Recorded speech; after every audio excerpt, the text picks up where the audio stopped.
Welcome in, everybody, to Fantasy Pros. This is the Fantasy Football Podcast. It is me, Joey P, Joe Pizzapia, and today we're back at it again. We're relentless. We can't stop mock drafting, and I know you can't either, which is why you're here joining us at Fantasy Pros, whether you're listening to the podcast or you're watching on our YouTube channel, which I would recommend because you get to see all the picks as they are going through. But today we're going to go for another 3 rounds here. We're going to talk about and break down the high skill position players that are going to impact your fantasy futures, because that's what we're really here for. That's why we're Fantasy Pros, for God's sakes. And to help me do it, of course, is the Minnesota Madman, the one, the only Thor Nystrom. We got Big Pot Energy, Andrew Erickson, and my dude, Paul Perdichizzi is back. How you doing?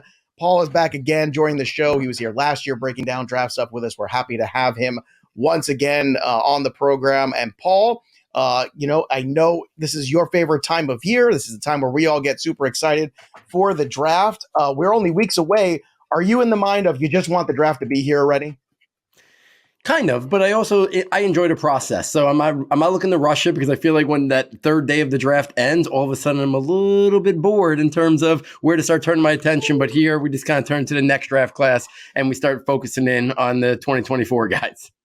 All right, well, let's start focusing right now. Paul, you're on the clock with the number 1 pick. It's the Carolina Panthers. Who do they take? They're going to take quarterback C.J. Stroud out of Ohio State. I like the size and frame, the arm talent. I think he's got the best accuracy and ball placement of any of these quarterbacks. I think he showed more in that Georgia game that I think is what pushed him up the board a little bit, ability to play off structure. He showed it in the biggest game of his career, and I think NFL teams saw that and think there's a little bit more that maybe we didn't see. So the total package, the arm talent, the size, frame, and maybe the ability to play off structure and do a little bit more with his legs, I think is what pushes him up the board there to be the first pick in the draft. Second draft in a row where Stroud goes ahead of Young. So here we go. So it seems to be that consensus starting to grow. We'll see if that happens for Carolina. Houston is up next. Erickson, that's you. I assume we're going quarterback here as well? Yes, going with quarterback Bryce Young from Alabama to the Houston Texans. I just like the fit with him in Bobby Slowick's offense coming from the 49ers. We know the 49ers offense locks a lot of yards after the catch. You need a quarterback that can deliver the ball accurately, and that's Bryce Young for me. So that's the quarterback the Texans take.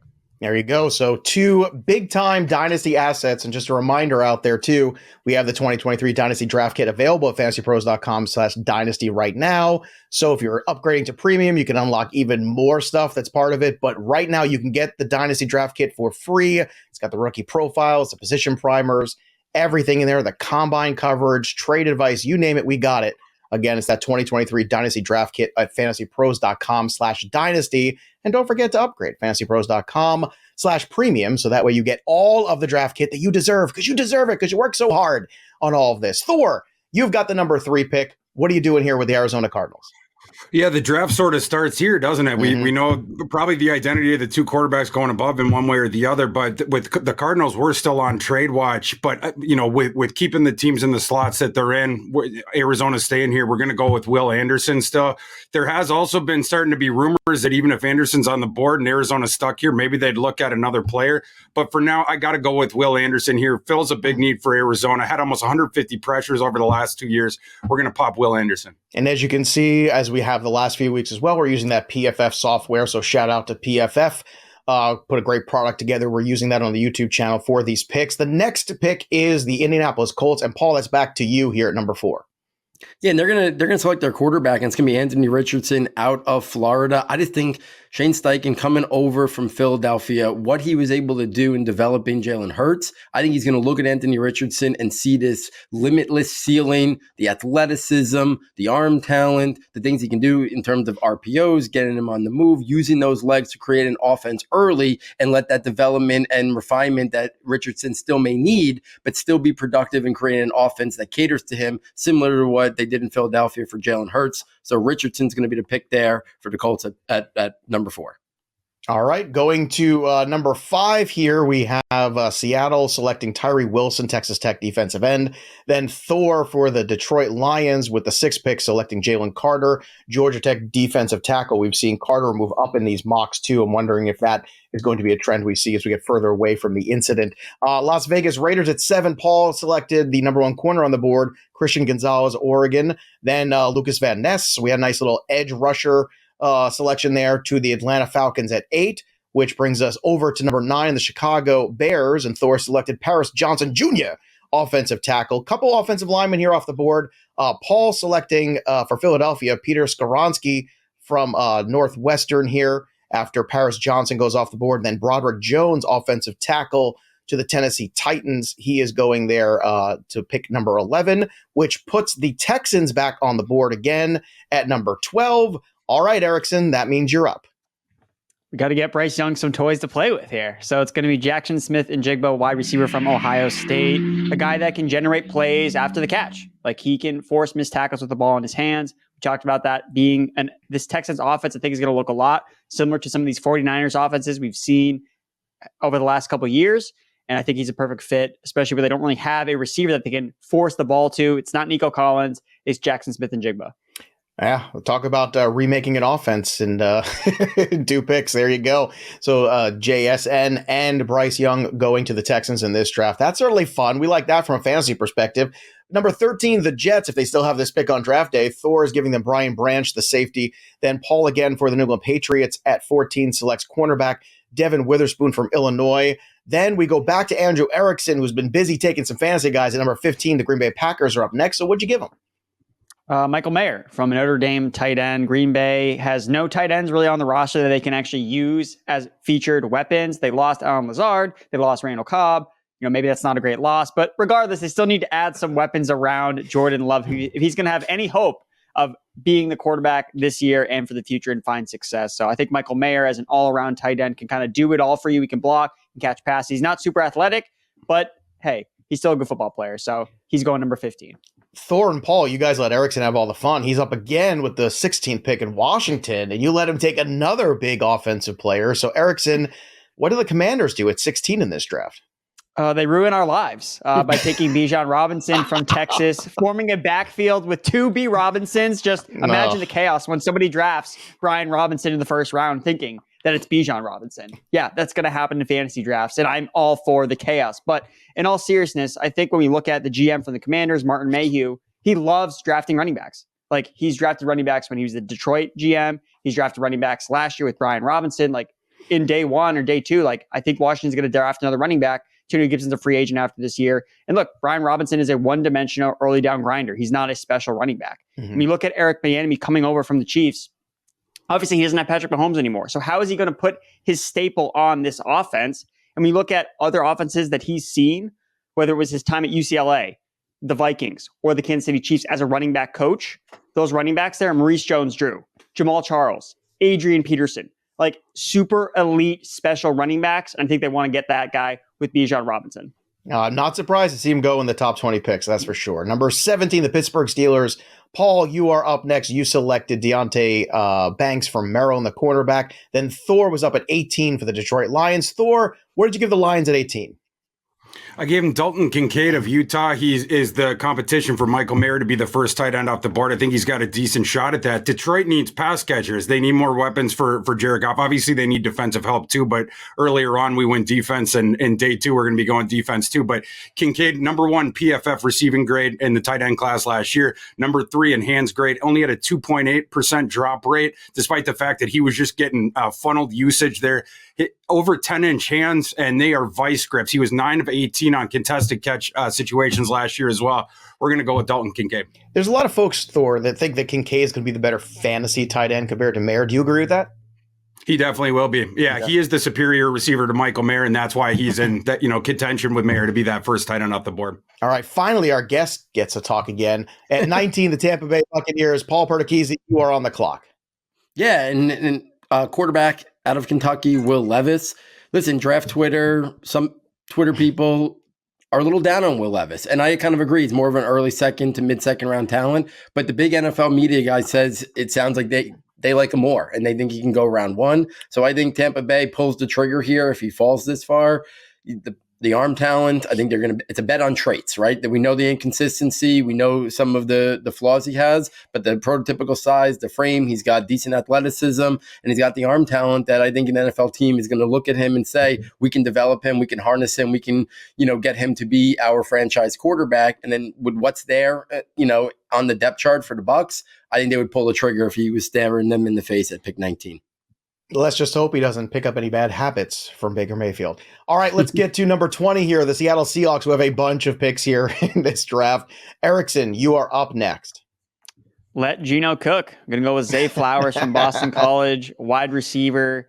Look, Zay Flowers, when you watch him on film, he looks like a lot like Antonio Brown. And I don't say that because, he's going to be next to Antonio Brown, but this guy trained with Antonio Brown like through multiple off seasons. So that's why his game mimics that of an early Antonio Brown. So I think that he's a perfect fit. He can play inside. He can play outside. He bulked up for the combine, in a class just filled with these small receivers. We got one guy that actually weighed more than we thought he was going to weigh. So I think that Zay Flowers, when you look at his comps on mockdraftable.com, it's actually one of his closest comp is Dwayne Eskridge, who the Seahawks drafted 2 years ago, hoping that he could kind of be that number 3 receiver for their team. He has 17 catches for 122 yards the past 2 seasons. Eskridge is not the answer. Let's upgrade with Zay Flowers. All right, so the big upgrade there, Flowers to the Seattle Seahawks. At 21, the Chargers are up next, and another wide receiver, Paul, is off the board. Who is it?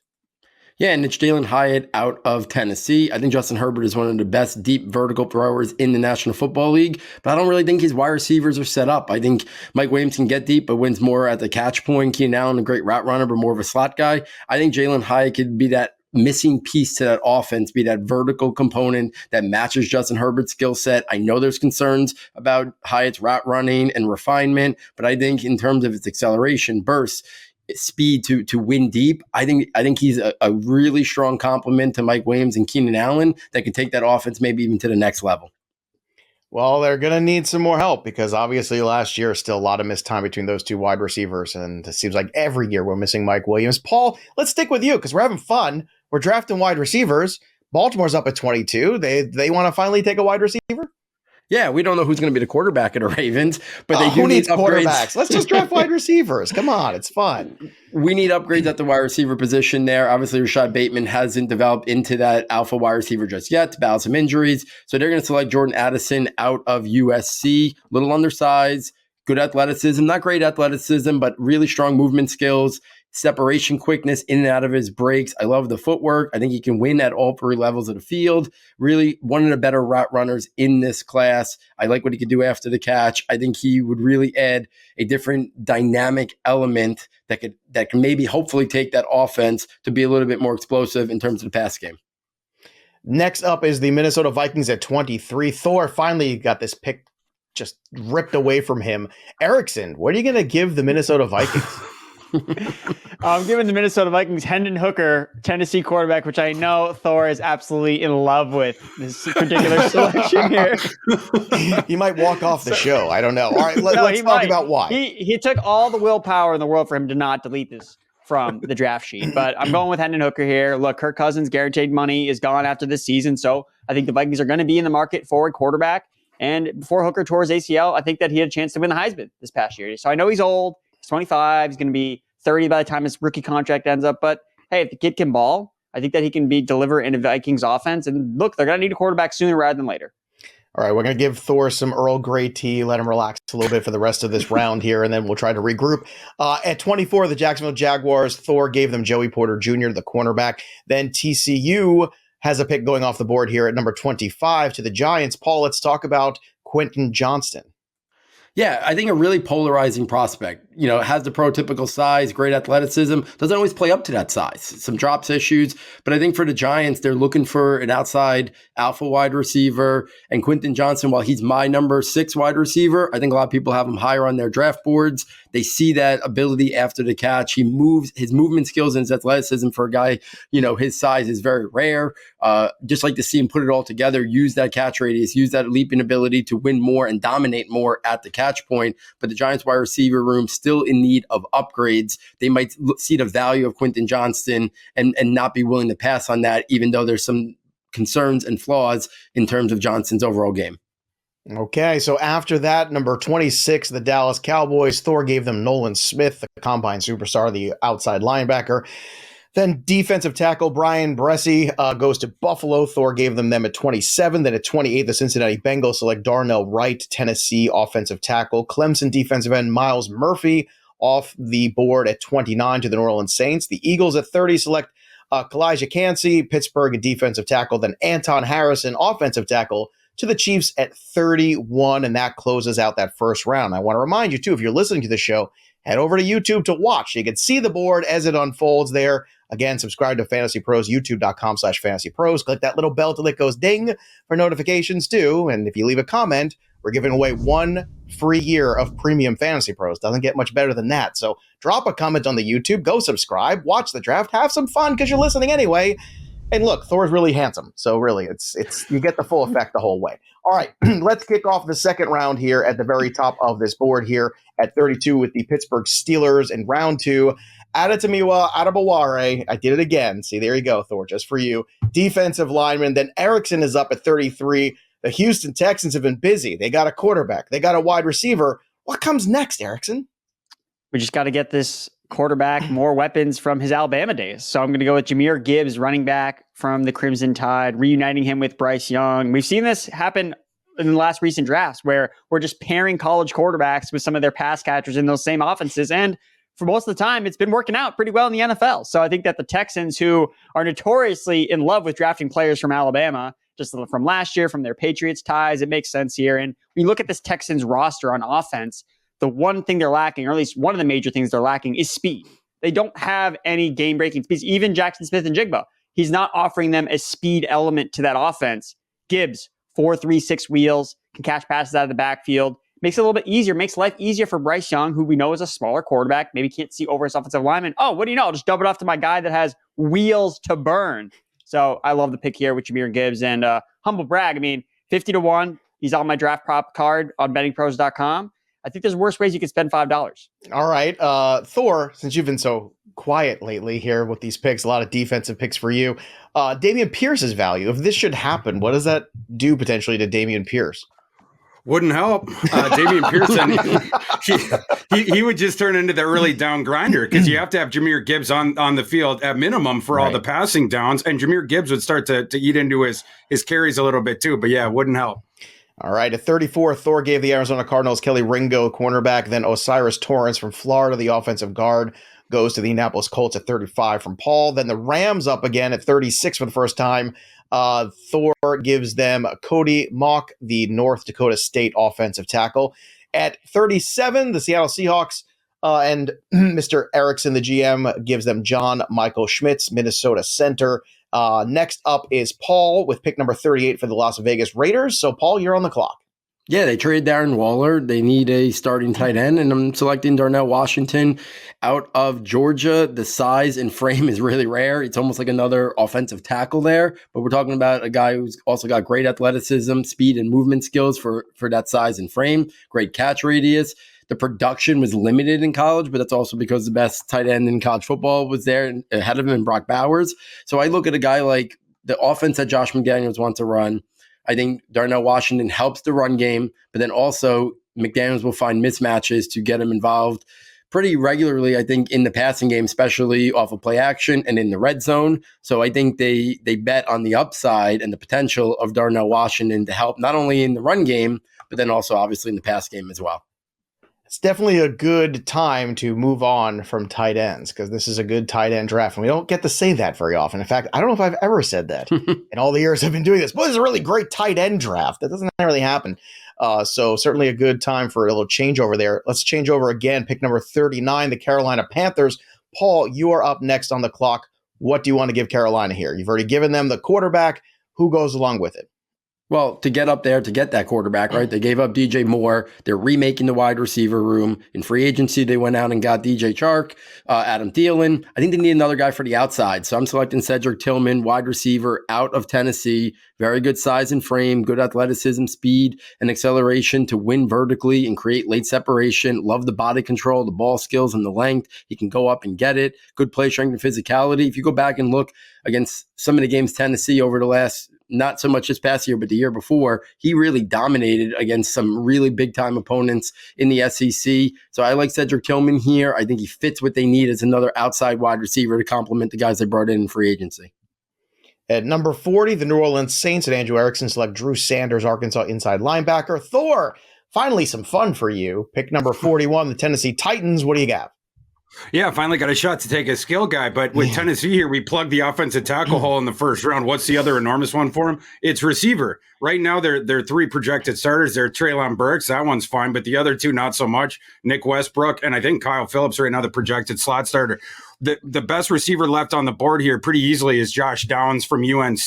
He is relegated to the slot, but he's an efficiency monster in the slot. Last year he had 115 targets or so and only dropped 3 catchable balls. He's also awesome in contested situations, working around traffic and then catching the ball under duress. He's really going to help out the efficiency of that passing offense. We're going to send Josh Downs to Tennessee. Well, lucky for him, he only plays the slot, and he's got no quarterback that could throw the ball more than 15 yards anyway, so it's fine. Let's go to the New York Jets at 42. Thor selected Juwan Jones, offensive tackle. Then Cam Smith, the cornerback, going to the Jets at 43 with back-to-back picks by Thor. Erickson was up next. He took a corner from Mississippi State, Emmanuel Forbes for the Atlanta Falcons. And at 45, the Green Bay Packers selected safety Antonio Johnson from Texas A&M. Luke Musgrave, Oregon State tight end, was next for the New England Patriots at 46. Now, Paul, you made this pick, another tight end off the board here. Now, Hunter Henry's been the guy there the last few years, but do you think Musgrave is a guy that can make early contributions for the Pats? Yeah, to be honest with you, Musgrave's actually my tight end one. I know it's a really strong tight end class, and I think Musgrave has the highest ceiling of any of these. We've already had 3 taken, Kincaid, Mayer, and Darnell Washington, but I like Musgrave's ability. I think if he was healthy this year, we might see him even as tight end 1 or tight end 2 in this class, but I think his combination of his athleticism and his ability to be a blocker, a good blocker, but then also the receiving upside that he has shown in glimpses because he has missed a lot of time due to injuries. I think he could be a guy that I look at Belichick. He likes running 2 tight end sets. You know, I could see him not passing on a talent of Luke Musgrave.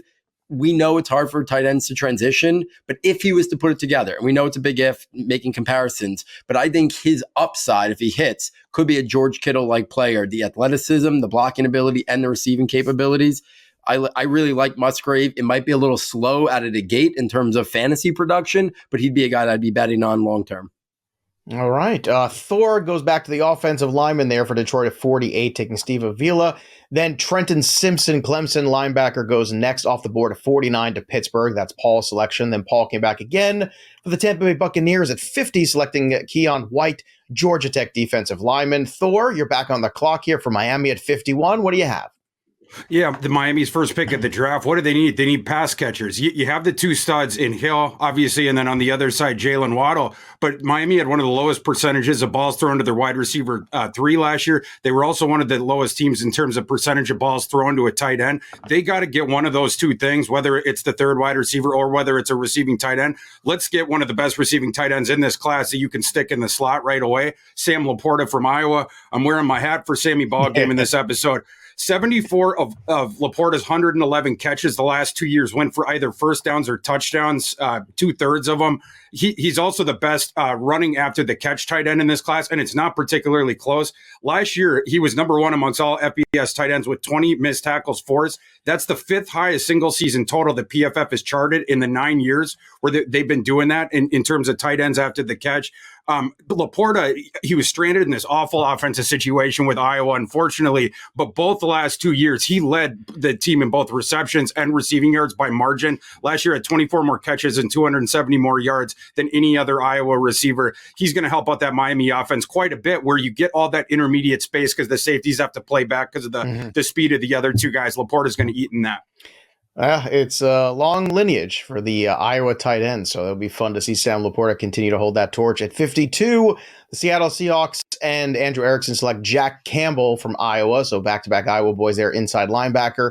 Will McDonald, the 4th, the edge rusher. Thor puts on the Bears at 53. At 54, Mazi Smith, Michigan defensive tackle, goes off the board to the Chargers. That was Paul's pick.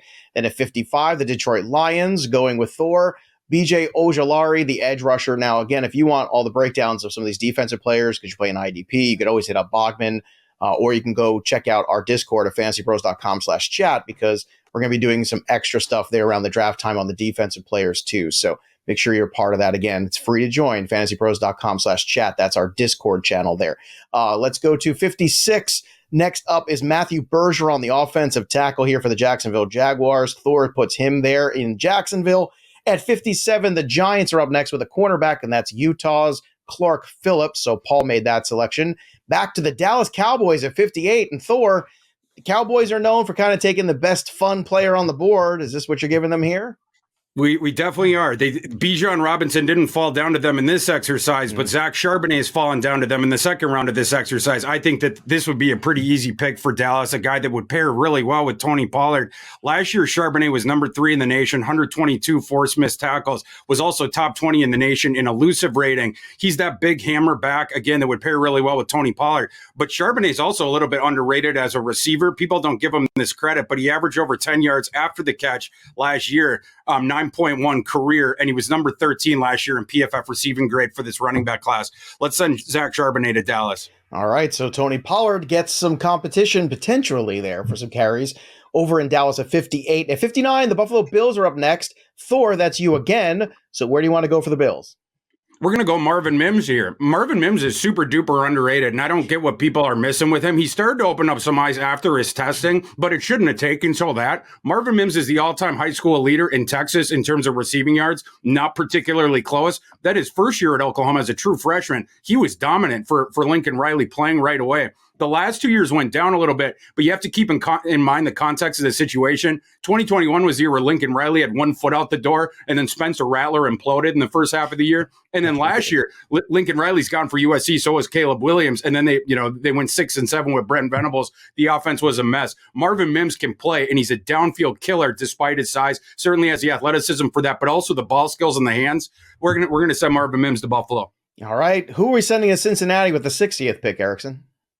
Going to go with Tucker Kraft, South Dakota State tight end. Did I wake you? Are you okay? You haven't picked in a while. It's been a while since I've been able to make a pick, so I am awake though, and I'm pumped to talk about Tucker Kraft. So Cincinnati gets who? Let's start over. Go ahead. Tucker Kraft, South Dakota State tight end. There you go. Did you not hear me the first time? I did. I wanted you to say with more enthusiasm. That's all. That's all I wanted. So let's talk about this. This is another tight end. This has become the round of tight ends. Why Tucker Kraft? We know there's an opening here, obviously, in the Cincinnati offense for a tight end. In your opinion, is he a good fit for what they do?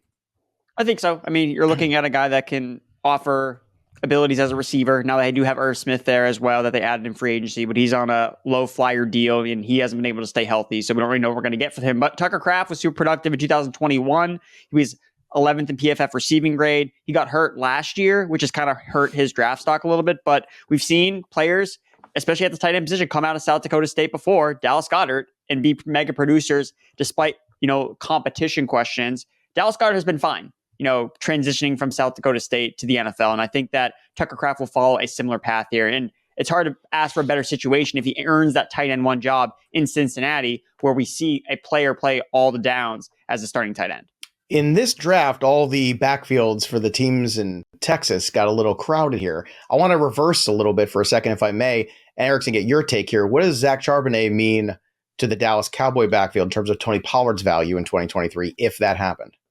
Well, I think Thor kind of hit the nail on the head talking about how they are really nice complements to each other, where you have Charbonnet kind of acting as the more grinder back in between the tackles and using as a receiver when he needs to be, where Tony Pollard is still, hey, every time he touches the ball, he has a chance to take it to the house. And that's really what we saw from Tony Pollard last year. But I do think because it's not Ezekiel Elliott and it is Zach Charbonnet, who is a rookie, I think that does lend itself to Tony Pollard still seeing the majority of work in the backfield, even if it is split.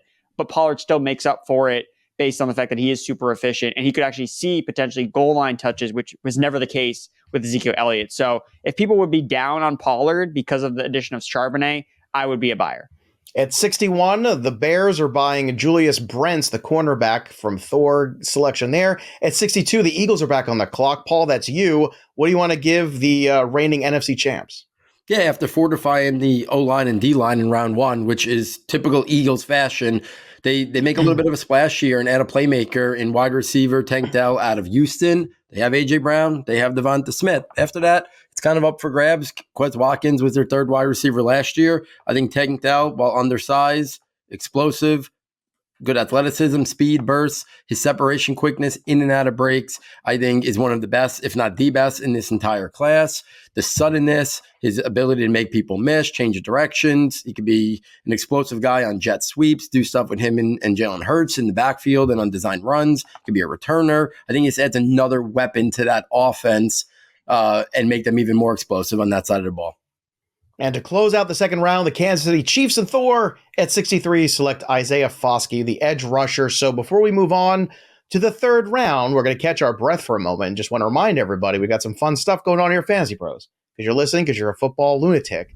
So we've got the FFPC's Fantasy Pros Championship going on. And we want you to get involved because you'll have a chance to win $6 million in total prizes, including a $1 million grand prize. If I win, you'll never see me again. I'm just going to go off to some island. But free Fantasy Pros and Betting Pros subscriptions are also up for grabs as well. If you sign up now at fantasypros.com/championship, again, that's fantasypros.com/championship, and use the promo code, say it with me, Fantasy Pros, pretty easy. You'll save $25 on your entry. And if you enter before June 1st and draft before June 15th, you can score an extra $35 early bird credit. So go get that as well. Again, fantasypros.com/championship. Each league, the way it works, it's a 12-team league, and you'll navigate a 12-week regular season with weekly waivers, lineup decisions, but no trading. You're not allowed to trade. And the top two seeds for each league's playoff championship will advance to the championship round and then compete for that $1 million prize in weeks 15 through 17. So don't miss out. Go to fantasypros.com/championship. Use that promo code, again, Fantasy Pros, the $25 off your entry into the FFPC's Fantasy Pros Championship. And you'll get my undying love and respect when you win, too, which is worth probably just slightly less than $1 million. Let's go to the third round here, kick things off here with Thor's selection at number 64. Joe Tipman is that selection at 65, the Houston Texans and Andrew Erickson. Here we go. Felix Anodike Uzoma. There you go. Kansas State defensive end. Last time the guys all just put a whole bunch of really tough names they selected in a row. I haven't forgotten, Derek Brown. I haven't forgotten.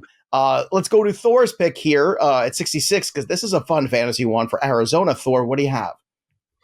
Yeah, we're going to go with Devin Otchain here. Arizona is one of the worst starting running backs in the league in James Conner, and they don't have much behind James Conner at all. They need a running back. I know they have a lot of holes, but they absolutely need a running back.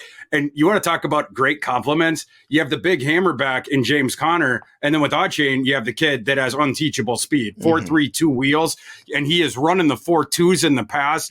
Again, world-class speed, like legitimate Olympic-class type sprinter. He's going to give an element to that Arizona offense that they don't have right now. So let's send Otchain to Arizona. I love this pick for Arizona. Love that. I hope this happens. 67, that's the Denver Broncos. Paul selected Derek Hall, edge rusher from Auburn. Then, Paul, you are up again for Denver, back-to-back picks at 68. So what did you give them? Yeah, a lot of rumblings that they may trade either Cortland Sutton or Jerry Jeudy. Tim Patrick coming off a major injury. So they're going to go wide receiver out of Cincinnati, Tyler Scott. Also a little undersized, but very good athleticism, speed. He can win vertically down the field. He's got that explosiveness, burst, and acceleration. I like his footwork. I like the separation quickness. I think he's a good route runner, and he can do stuff after the catch. Sean Payton, historically, at his time in New Orleans, always had that guy who can run the vertical routes, that speed component. I think they're missing that. I don't think that's ideally obviously Cortland Sutton or Jerry Jeudy, and who knows if one or both of them are even going to be on the roster next year, and if so, for how long. I think they look to add some new blood to the wide receiver room with Tyler Scott. The Rams at 69 select edge rusher Tuli Peludo. Then at 70, the Las Vegas Raiders and Paul select Keanu Benton, Wisconsin defensive tackle. Luke Wypler, Ohio State offensive guard goes next at 71 to the Saints. At 72, the Tennessee Titans are up next, and they took Diane Henley, who is the linebacker there. You have Houston up next at 73. They selected Jordan Battle, Alabama safety. So Erickson continues to basically just I don't know if this is count as the transfer portal for Alabama straight to the Houston Texans. I feel like that's what this draft is. They've opened up the transfer portal, and everybody from Alabama just transferred to the Texans. The next pick here, Gervin Dexter, Florida defensive tackle, to the Cleveland Browns at 74. At 75, the Atlanta Falcons select Dorian Williams, Tulanel, linebacker. Then Paul is up next. Paul, my New England Patriots need some more weapons. Can you please give him one at 76? Yeah, they took Luke Musgrave in the second round in this, and now they're going to add a wide receiver. Obviously, they lost Jacoby Myers. They brought in Juju Smith-Schuster, and now they're going to select Jaden Reed out of Michigan State. I think he's one of the more underrated wide receivers in this class. I think he's a guy who's got inside-outside versatility. I think he's a really good route runner. I think he can win at all three levels of the field. I think he shows the ability, really good footwork, clean releases. I like the athleticism. I think he can do things after the catch. Good hands. I like Jaden Reed a lot. I think he would add a lot versatility to that New England offense, and I think that's always what the Patriots are looking for. What do you think about this pick, Erickson, as my fellow commiserating New England Patriots fan here? You like this selection here of this wide receiver? I mean, I like the receiver. I don't love the landing spot with the Patriots from a fantasy perspective. Just a lot of guys that are there. And I don't necessarily, I mean, I know the Patriots are also horrible at drafting wide receivers. To that, though? If you just got a lot of guys, maybe he has a chance to, if they're just Jags, to leapfrog somebody. But if the Patriots like this receiver, then he's probably not good. Like that's Are you going back to last year's Tyquan Thornton moment? Because I feel like that's where we're going here. And Erickson's live reaction to George Tyquan Pickens was on the board, and they took Tyquan Thornton. I know. I was there. I lived it with you. We were equally crying and upset. All right. I don't now Erickson's upset at me. So let's give him some time off. Get him some teeth or give him some of the I think he got the chamomile left in the box. All right, let's go to the Rams at 77. Thor selects Caillou Blue Kelly, cornerback, then Siaki Ika from Baylor, defensive tackle, goes to the Green Bay Packers at 78. The Indianapolis Colts cornerback from South Carolina, Darius Rush, Paul puts on the Colts at 79. At number 80, the Pittsburgh Steelers select Alabama offensive tackle Tyler Steen. Then at 81, the Detroit Lions select cornerback Eli Ricks. Chandler Zavala, NC State offensive guard, goes next to the Tampa Bay Bucks at 82. Then you have defensive end from Tennessee, Byron Young. Erickson gives to the Seattle Seahawks at 83. At 84, Miami, we have Jarrett Patterson off the board via Thor. Then the Chargers at 85 select Brenton Strange, Penn State tight end. Let's talk about this. Another tight end here at 85 for the Chargers. Paul, let's talk about what Strange can possibly bring to this offense in Los Angeles. Yeah, I mean, they obviously Gerald Everett there, but I think they could look to upgrade that and look for a guy for the long term. I added Jalen Hyatt in round one. I think Strange is a guy who it's a really strong tight end class. We've already had 6 taken, and I think Strange and maybe even another guy could be in the mix to be top 100 picks. What I like about Strange is I like the average size and frame, but I think above average to good athleticism. I like the quickness, good toughness, physicality. You see it in his routes, you see it after the catch, and a willingness to be a blocker as well. I think he's a move tight end with starter upside traits. I think Strange is a guy who we haven't heard a lot of buzz about, but I think him is a real possibility that he comes off the board by the end of Friday and maybe as the 7th tight end off the board. All right, at 86, the Baltimore Ravens and Paul select Tyreek Stevenson, corner from Miami. Then Erickson, you're on the clock again for the Minnesota Vikings at 87. So let's see if you can make Thor happier with this pick than the last one. Well, I mean, we got to get Hendon Hooker some weapons. That's for sure. Number one priority here. So we're going to go with the wide receiver here, Trey Palmer from Nebraska. The guy can absolutely fly, 4.33 wheels. And you're looking at a hole with Minnesota where who is going to be their number 2 wide receiver behind Justin Jefferson? Now, their number 2 pass catcher is obviously going to be TJ Hawkinson. They have those top 2 guys there, but KJ Osborne's going to be a free agent after this season. Are we really going to hope that Jalen Naylor is going to be like playing significant snaps when the team rolls out 11 personnel? I personally would not want to have that, especially for Hooker. We don't hurt his numbers. So Trey Palmer basically broke out all over the place this past year for Nebraska. He transferred from LSU basically because of how talented LSU was, just littered with NFL playmakers. So he never really got a chance to play. And then when he finally gets to step into the spotlight, he was the dude at Nebraska, just absolutely balled out. 34% target share this past season, 46% dominator rating. So I think he's a really great compliment, a speed element to add to this Vikings passing game. Thor, are you happier with this selection or what?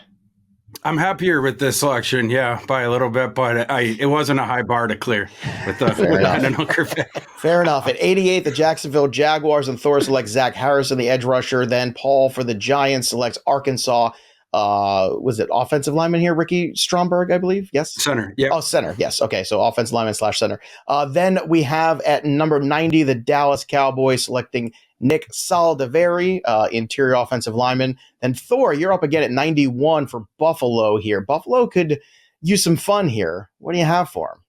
Yeah, they've been rumored to be in the Dalvin Cook trade thing. So was the Dolphins, but that hasn't been sorted out yet. Obviously, the number 1 guy in their depth chart right now is Dalvin's brother, James Cook. But if they don't consummate a trade for him, or if they don't sign somebody else, they have a clear need for another running back that they could pair with James Cook. Tajay Spears, if he fell down to you the third round, they would be doing backflips in the Buffalo Bills war room. And we've been talking about all these compliments. James Cook, he was the awesome airback from last year with the receiving. He was one of the most skilled receivers in that. Tajay Spears, he's one of the most explosive runners in this class. You put him right dang near the top of that. The one thing that we didn't see as much with Spears at Tulane was playing on third down, just because they give him all the usage early on. This past year when he truly broke out. Before then, he was a little bit injured, so you might have been protecting him a little bit with the touches. Well, this is perfect for him. Now you already have the third down back, and then you have Tajay for the early down. So Tajay Spears to the Bills. All right. Love this pick. I think I agree. If he fell there, they would be doing backflips. At 92, the Cincinnati Bengals and Erickson select Garrett Williams, cornerback from Syracuse. Then you have Yaya Diaby, one of my favorite names in the draft, from Louisville, defensive end, edge rusher for the Carolina Panthers, now at 93. At 94, the Eagles are on the clock, and Paul gave them Jartavius Martin, Illinois defensive back. Thor, you're up again at 95 for the Chiefs, and I love this pick. This one's fascinating to me. A lot of people are saying this is the one that's kind of slipping through the cracks, but could have a huge impact in the NFL because he played behind Bijan Robinson. He doesn't get quite the same pub, but you gave Roschon Johnson here to the Kansas City Chiefs. Let's talk about it. Yeah, I know I'm going to sound like a broken record because every time I do the running back thing, I'm like, this is a really good pairing with what they have. But this is another one. The Chiefs, they have their explosive element guy in Isaiah Pacheco, who is sort of like the Tajay Spears of the last class, just in terms of that explosion. They also have the phased out, but still good at receiving, Clyde Edwards-Helaire. What could they use in their running back room to flesh that out? They could use the between the tackles hammer and a guy who's really good in pass pro. That's Roschon Johnson. Plus, he doesn't have as much usage, as many miles on the tires as some of these other guys because of what you mentioned. He was behind Bijan Robinson. But when he was on the field, you always saw the pass pro show up. You always saw him bring the hammer between the tackles. I think for the Chiefs, that's something that, again, that would flesh out the other guys and be a great compliment. Paul, I want to get your take on Roschon Johnson, too, because this is a guy that's starting to gain a little momentum here. I watched him play at Texas along with Bijan, and clearly, he had a good combine as well.